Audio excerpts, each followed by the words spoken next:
네, 11월 9일 멤버십 라이브 파트 1 시작하도록 하겠습니다. 비트코인의 흐름이 굉장히 의미 있는 모습을 보여주고 있습니다. 지금 37,000달러 돌파 테스트를 진행을 하고 있는데 36,000달러에서 7,000달러까지 굉장히 빠른 시간에 지금 올라가려고 애를 쓰고 있는 그런 흐름이 차트적으로도 꽤 선명하게 지금 포착이 되고 있습니다. 이게 지금 24시간 차트거든요. 24시간 동안 하루 흐름을 보여주고 있는 건데 급반등을 해줬죠. 그래서 35,000달러 지지 테스트를 얼마나 잘 받느냐가 관심사였는데 그게 하루 사이에 37,000달러 곧 돌파하겠는데 37,000달러 돌파를 해주면 곧장 4만 달러 랠리 이제 기대해도 되겠는데 약간 정서 자체가 조금 더 긍정적인 부분으로 한 발 더 가까이 다가선 걸 지금 비트코인의 하루 사이 흐름만 놓고 보더라도 꽤 분명하게 느낄 수가 있습니다. 무엇보다 이제 현물 ETF와 관련해서 긍정적인 얘기들이 분위기들이 계속해서 조성이 되고 있다 보니까 그런 부분들이 이렇게 시세를 조금 더 자극한다라고 바라볼 수 있는 상황입니다.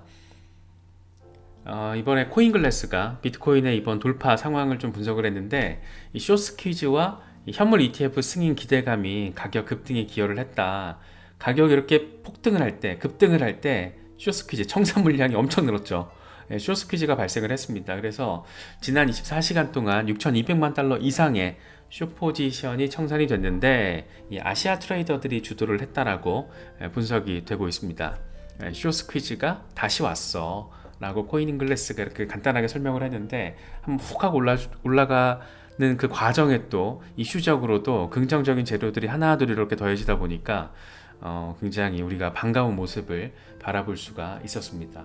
급등할 때 숏스퀴즈였네 이렇게 딱 바라볼 수 있는 거죠. 청산이 어마어마하게 됐어요. 그래서 네, 선물 거래하시는 분들 사이에서는 정말 이게 곡소리가 날 수 있는 낯섰던 그런 24시간의 상황이 아니었나 생각도 됩니다. 라켓슈 패드예 같은 경우에는 뭐 늘 그렇듯 담백하게 이야기를 하고 있어요. 지금 20일 지수 이동 평균이 상승세를 보이고 있고 RSI도 과매수 상태여서 반등을 할 경우에는 4만 달러까지 가능성이 있다. 하지만 3만 3천 달러가 깨질 경우에는 3만 1천 달러 후퇴 가능성 이렇게 얘기를 하고 있는데 지금 분위기 자체는 3만 3천 달러가 단기적으로 훅 깨진다라는 어떤 그런 상황을 상정하기에는 37,000달러 위에 올라서려는 힘이 꽤 강하게 느껴진다. 뭐 그렇게 바라보는 게 좀 객관적이지 않나 생각이 돼요. 이거는 캡틴 5 6시간 차트인데 상승 삼각 패턴 만들어지고 있네. 돌파했네.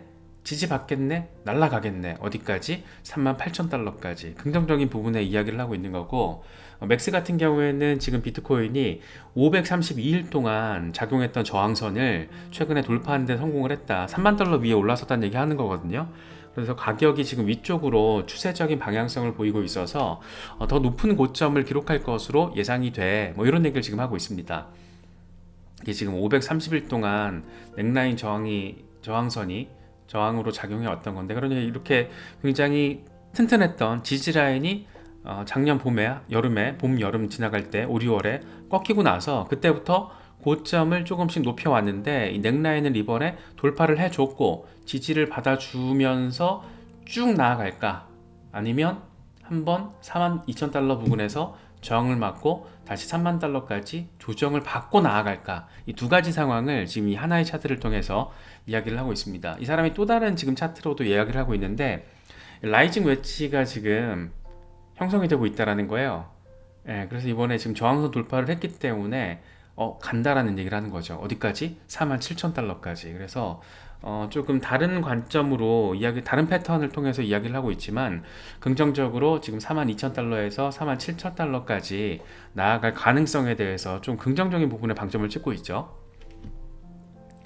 매트릭스 포트 같은 경우에는 참 재밌어요. 분석을 잘한 거죠. 그러니까 36,000달러 돌파가 임박했다라고 이야기를 했는데 하루 뒤에 실제로 36,000달러 돌파를 했고 37,000달러까지 나아가려는 그런 흐름이 나왔다라는 건데 우리한테 중요한 건 얘네들이 뭘 근거로 이렇게 전망을 했는가 이걸 체크하는 게 중요하겠죠. 그래서 미국 지역에서 비트코인에 대한 매집 추세가 확인이 됐고 연준의 비둘기적인 발언 또 국채 수익률의 하락 이런 것들을 포함해서 거시경제적인 환경이 비트코인에 우호적으로 펼쳐져서 우리는 36,000달러 돌파가 임박했다라고 전망한다. 요거였거든요. 그래서 이 근거들 이런 부분들을 우리가 조금 미리미리 체크를 하면 이 자체적인 전망도 이제 가능하다라는 거니까 살펴보시면 좋을 것 같고, 그래서 이야기를 합니다. 이 산타랠리는 언제든지 시작될 수 있다. 뭐 사실상 지금 분위기가 조금 더 며칠 더 이어진다라면 이 산타랠리의 초입에 들어섰다라고 표현을 해도 좀 이상하진 않을 것 같은 뭐 그런 분위기라고도 할 수 있을 것 같습니다. 지금 비트코인이 이렇게 안정적인 흐름을 보여주다 보니까 알트코인들도 지금 약간 의미 있는 반등세를 보여주고 있는 종목들이 상당히 많은데, 스탕머니 리잘드가 이런 얘기를 해요. 지금 알트코인들 날라다니고 있는데 it will be epic. 어마어마할 거야, 이런 얘기 하고 있는 거죠. 그래서 어떻게 어마어마할 거냐면, 봐봐, 상단 저항 돌파하고 어마어마, 저항 돌파하고 어마어마, 이번에 저항 돌파 직전인데 저항 돌파하면 어마어마할 거라는 이런 얘기를 하고 있는 겁니다. 마이클 반데포페 같은 경우에는 지금 비트코인의 축적 단계가 이제 종료가 됐다, 이 상승 사이클의 첫 번째 부분으로 진입을 했다라고 평가를 하고 있습니다. 그러면서 이 비트코인이 수직 하락하지 않는 한 알트코인들도 크게 상승할 것이다. 그래서 지금은 알트코인들을 잘 선택해야 될 그런 시기야, 이런 얘기를 하고 있어요. 그럼 어떤 알트코인들을 봐야 되냐? 기본적으로는 참 이게 초보자들, 특히 이제 경험치가 좀 있으신 분들은 나름의 어떤 기준점이 이미 다 설정이 돼 있을 거기 때문에 관심 종목들을 계속 보아 오셨거나 일정 종목들을 계속 축적을 해 오셨을 거예요, 이 약세장의 과정에서. 그런데 지금 막 이제 관심을 갖기 시작하거나 아니면 약간의 이제 초보자분들 같은 경우에는 대체 뭘 진입해야 될까, 이 펌핑 나오는 잡코인들보다는 오히려 그런 고민을 하고 계신다라면 준 메이저급에서 프로젝트의 진행 방향 상황이 굉장히 긍정적인 것들이 있잖아요. 저는 개인적으로 그런 것들이 조금 그래도 한 1, 2년 우리가 강세장을 준비를 할 때, 이제 강세장의 초입이라고 한다라면 지금도 늦진 않았는데, 지금 막 아무거나 잡코인 펌핑 나오는 거 막 들어가면 이제 우린 경험해봐서 알잖아요. 이 물려본 경험, 물리면 되게 아프잖아요.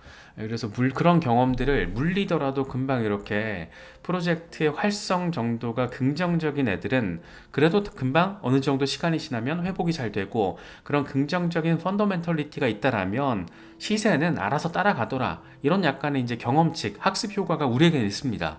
그래서 지금 같은 경우에 뭔가 새로 진입하는 것들에 대해서 고민을 하고 계신 분들은 준 메이저급, 뭐 메이저는 그냥 다 모아 가시면 되고, 특히 이제 단기 대응이나 중단기 대응하실 때 준 메이저급으로 조금 안정적으로 가고 싶어 하시는 분들은 이런 프로젝트들 개별 종목들을 좀 서칭을 해보시면 눈에 들어오는 것들이 있을 거예요. 지금 최근 폴리곤 같은 경우에는 4개월 만에 0.8달러를 회복을 했습니다.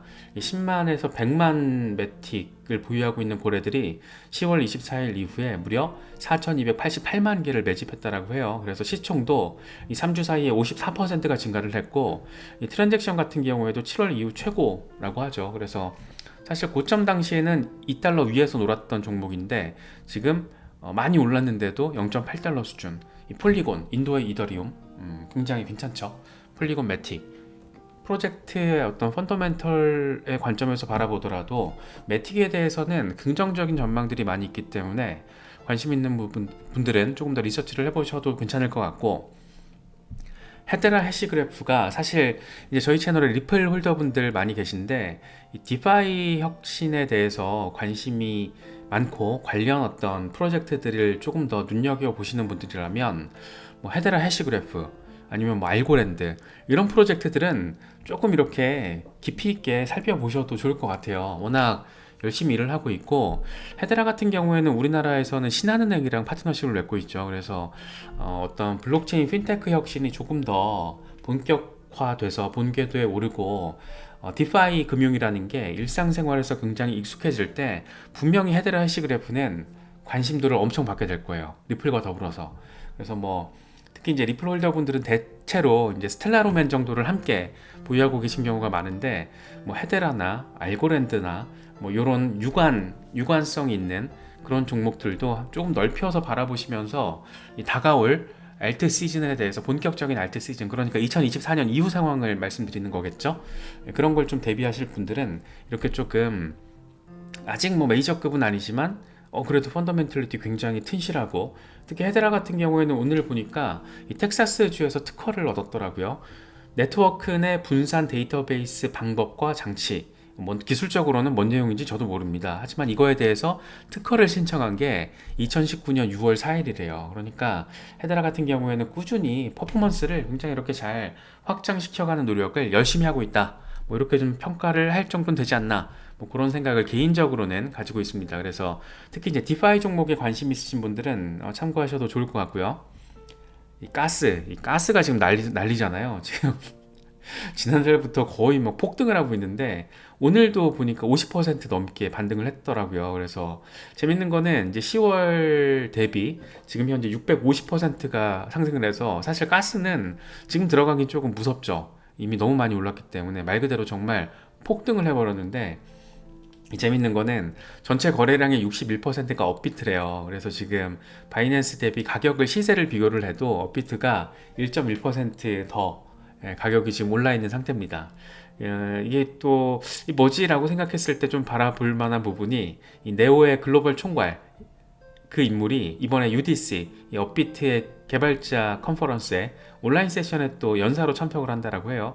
이거 뭐지? 뭐 이런 생각이 좀 들긴 하는데 아무튼 뭐 이게 뭐 어느 정도 관련성이 있는지는 알 수는 없지만 이거 뭐지? 뭐 이런 생각이 들면서 업비트를 중심으로 가스가 어마어마하게 지금 폭등을 했습니다. 가스가 어떤 종목인지는 아마 알고 계신 분들도 많이 계실 텐데 이 네오 생태계의 보상, 소각 이런 수수료와 관련된 역할을 하고 있는 그런 종목이죠. 그러니까 네오라는 프로젝트의 어떤 듀얼 토큰 시스템이라고 바라보시면 되죠. 그래서 가스가 움직이면 네오가 같이 움직입니다. 그래서 이번에도 가스가 오를 때 이런 정도의 폭은 아니었지만 네오도 같이 반등을 많이 해줬죠.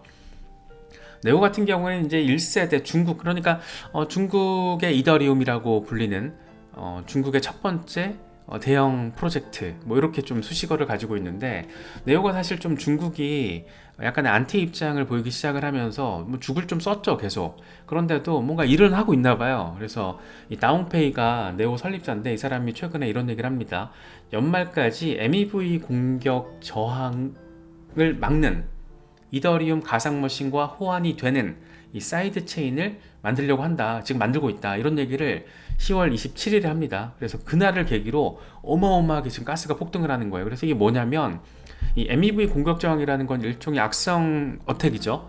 그런데 이 사이드 체인을 만들 경우에는 결국에는 네오가 소각이나 보상과 관련해서 계속 활용도가 높아질 거기 때문에 디플레이션의 성격을 가지게 될 것이다 라는 해석이 지금 나오고 있는 거죠. 그래서 디플레이션 자산으로서의 어떤 성격이 강화되는구나, 그러면 희소성이 더 커지는 거잖아, 그러면서 지금 시세가 폭등을 해버린 건데 지금 사실 좀 너무 많이 올랐기 때문에 지금 가스를 뭐 조금 장기 대응을 하기 위해서 들어간다라는 거는 개인적으로는 조금 리스크가 있다라고 바라보는데, 어쨌든 이런 식으로 지금 메이저 또 준메이저급에서 의미 있는 프로젝트의 어떤 진전을 보이고 있는 것들이 여러 가지가 있어요. 그래서 반등을 하고 있는 종목들은 다 반등의 이유가 있고, 특히 이제 알트 시즌이 조금 더 본격화될 수 있는 국면, 다시 말해서 비트코인 반감기가 가까워지고 있고, 비트코인 현물 ETF 같은 경우에는 정말 자고 일어나면 승인이 돼 있을 것 같고 막 그러잖아요 지금 분위기가. 그래서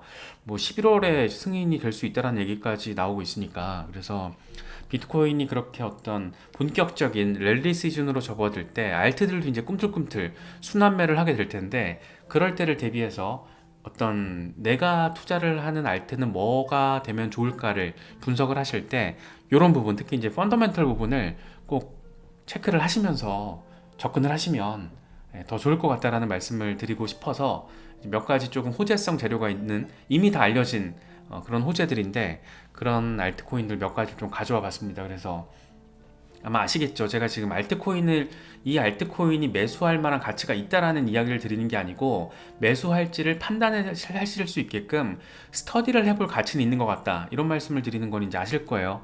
약간 이제 무지성으로 접근하신 분들은 이런 거 보고 막 매수하시는데, 저 같으면 가스 지금 안 들어가요. 저는 원래 네오를 가지고 있었고 계속 그냥 수익 매매하면서 네오는 수익을 내고 있는데 지금 저라면 안 들어갑니다. 이거 왜 들어가?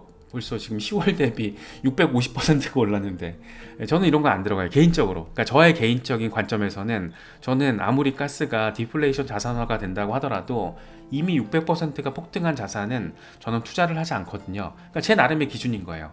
그래서 어떤 개인의 어떤 기준이 명확하지가 않으면 항상 후회를 좀 많이 하더라고요. 그래서 가스 같은 경우에는 뭐 저도 손이 근질근질했지만 그냥 쳐다도 안 봅니다. 기준 자체를 이렇게 세팅을 해놔서 그러고 나니까는 수익률이 조금 더 좋아지는 것 같기도 하고 뭐 그래요. 그래서 특히 이제 알트 시즌이 되면 막 여기저기서 시끄러울 거예요. 뭐 얼마 어디까지 간다, 뭐 지금 사야 된다 말아야 된다 이렇게 매수 추천하는 사람들도 막 나오고 별의별 인간들이 막 다 등장할 겁니다. 그래서 지금 그런 인간종들이 본격적으로 등판하기 전에 조금 더 이런 펀더멘털 리서치를 하시면서 의미 있는 친구들을 조금씩 모아가는 전략으로 최소 2024년 한 1년 정도 이상을 염두에 두시고 투자 전략을 짜시는 거는 뭐 단기 대응하시는 건 잘 모르겠고 뭐 중장기 대응하시는 분들에게 있어서는 굉장히 조금 뭐랄까 의미 있는 시점이 지금 도래하고 있는 게 아닌가 뭐 개인적으로는 뭐 그렇게 좀 바라보고 있습니다. 이런 모든 흥미로운 상황들을 지금 만들고 있는 핵심 재료는 단연 비트코인 현물 ETF 이슈입니다. 지금 말이 나오다 11월 출시 가능성까지 나오고 있어요. 이번에 코인데스크가 보도한 내용인데 그레이스케일이 SEC와 지금 건설적인 미팅, 논의를 이어가고 있다. 그래서 이미 뭐 SEC ETF 관련 부서들과 비공개 접촉을 계속해서 진행하고 있다. 뭐 이런 얘기들이 나오고 있고 이 크레이그 살럼, 그레이스케일의 CLO거든요. 법률 총책. 이 사람이 이런 얘기를 해요. 이 SEC와 건설적인 논의를 시작하고 있는 건 맞지만 구체적인 내용은 말할 수 없다. 당연하죠. 지금 결정된 게 없는데 그러면서 이제 뭐 그런 얘기도 해요. 뭐 넘어야 할 산도 많고 뭐 아직 논의는 진행되고 있는데 좀 긍정적인 부분들이 그래도 있으니까 이런 보도 내용에 대해서 부인을 하지 않는 거겠죠.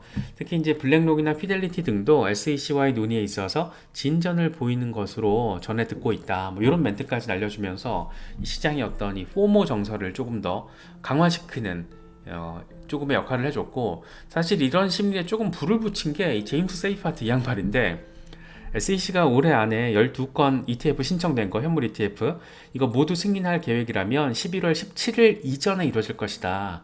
그렇지 않으면 1월 10일 이전에 승인할 가능성이 90%다. 뭐 이런 얘기를 해요. 그래서 GBTC가 비트코인 현물 ETF로 전환이 먼저 될지 아니면 아크인베스트의 비트코인 현물 ETF가 1월 10일 정도쯤에 출시가 될지 그건 모르죠. 어떻게 될지 모르는데 긍정적인 분위기들이 이렇게 ETF 가지고 먹고 사는 사람들이잖아요. 뭐 제임스 세이파트나 에릭 발추나스 같은 경우에는 블룸버그 ETF 전문 애널리스트들이에요. 그러니까 ETF를 가지고 밥벌이를 하는 사람들이에요. 그런데 이런 사람들이 이렇게 약간 대놓고 이 정도의 어떤 뉘앙스를 던지는 거는 지금 뭐가 있긴 있구나. 뭐 요 정도로 조금 바라볼 수 있지 않을까 생각이 듭니다.